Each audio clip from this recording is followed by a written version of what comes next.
Jesus spoke to them again in parables, saying, The kingdom of heaven may be compared to a king who gave a wedding feast for his son. And he sent out his slaves to call those who had been invited to the wedding feast, and they were unwilling to come.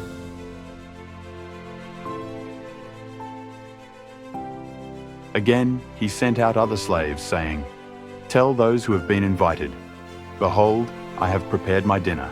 My oxen and my fattened livestock are all butchered, and everything is ready. Come to the wedding feast.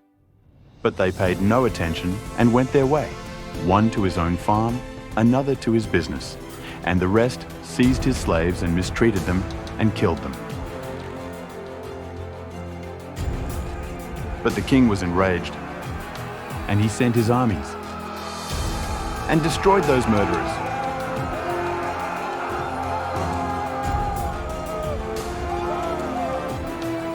And set their city on fire.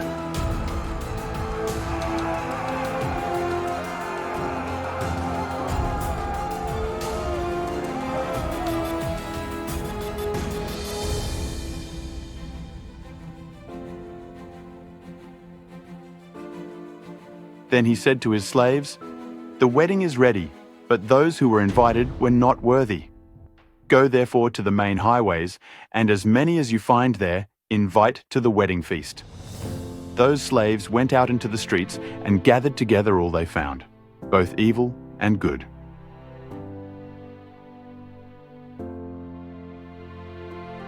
And the wedding hall was filled with dinner guests.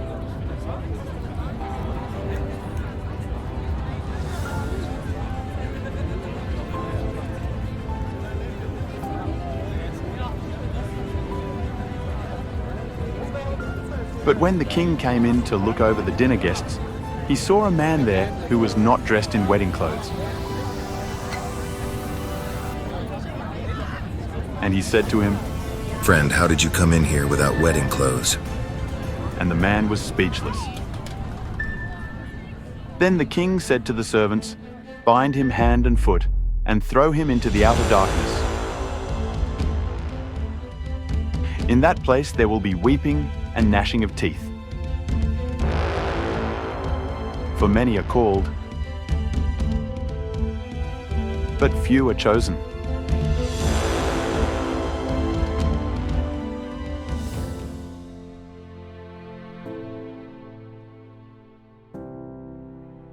Then the Pharisees went and plotted together how they might trap him in what he said. And they sent their disciples to him, along with the Herodians, saying, Teacher, we know that you are truthful and teach the way of God in truth, and defer to no one, for you are not partial to any. Tell us then, what do you think? Is it lawful to give a poll tax to Caesar, or not? But Jesus perceived their malice and said, Why are you testing me, you hypocrites? Show me the coin used for the poll tax. And they brought him a denarius. And he said to them, Whose likeness and inscription is this? They said to him, Caesar's. Then he said to them, Then render to Caesar the things that are Caesar's, and to God the things that are God's. And hearing this, they were amazed, and leaving him, they went away. On that day, some Sadducees, who say there is no resurrection, came to Jesus and questioned him, asking, Teacher, Moses said, If a man dies having no children, his brother as next of kin shall marry his wife and raise up children for his brother.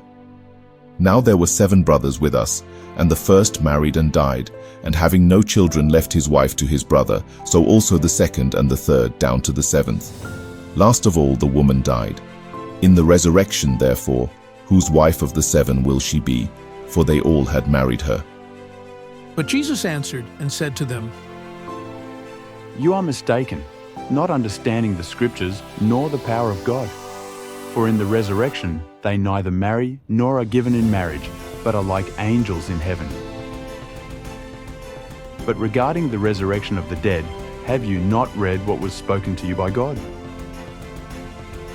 I am the God of Abraham, and the God of Isaac, and the God of Jacob. He is not the God of the dead, but of the living.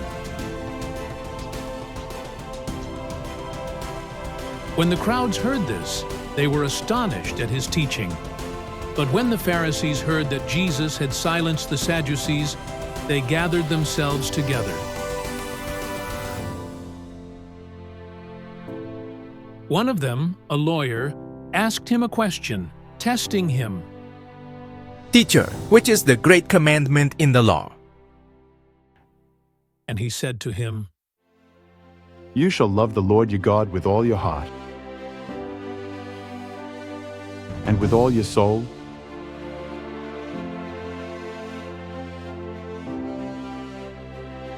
and with all your mind. This is the great and foremost commandment. The second is like it. You shall love your neighbor as yourself.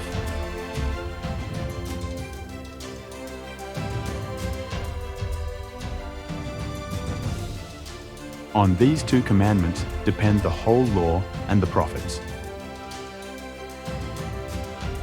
Now, while the Pharisees were gathered together, Jesus asked them a question.